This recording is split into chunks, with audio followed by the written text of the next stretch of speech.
In 1930, Gandhi walked for 23 days. And the end of it, he picked up a fist of salt.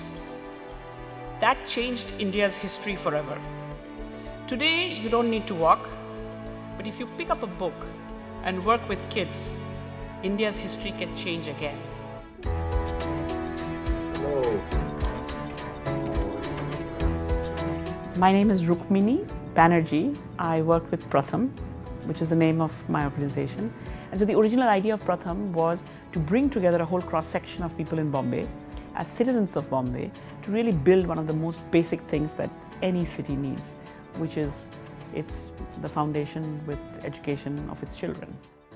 The one thing that I found quite interesting as I was looking at the information is your willingness as an organization to learn from critique. That we've been very open to measurement. We really want to know, are we reaching where we thought we ought to be going? This is a really interesting approach because no, most organizations do not use metrics. And I'm going to tell you, most companies, by the way, don't use metrics. We've done a lot of work with this group from MIT. The Poverty Action Lab. Yes. We asked parents, okay, here's my tool thing. So your kid, where do you think he's at? Mm-hmm. And so parents told you where they're at. And systematically, both parents and teachers overestimated where the kids were at. They all thought the kids were doing better. And that's partly because I think we're a big country with many children. We love our children, but we don't actually pay very close attention to each child. Mm-hmm. But that's human nature. Yeah. It's no different in business. We all overestimate our effects, I'll put it that way. And so it's fascinating that you say that. So here we are today, and tonight Pratham will receive the Kravis Prize.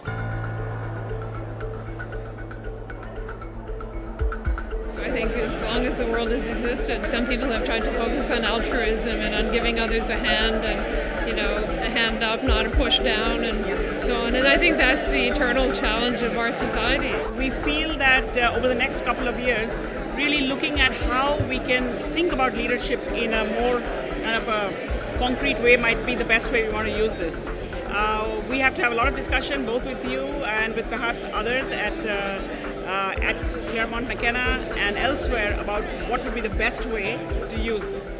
Well, to me, a leader has to have a vision, first of all. It's got to start with that. What is the vision?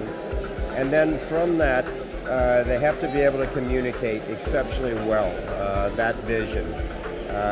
They have to, obviously, in order to be a good leader, they have to have followers. And so they have to be able to convince people that their vision, their idea makes sense for people to follow behind them.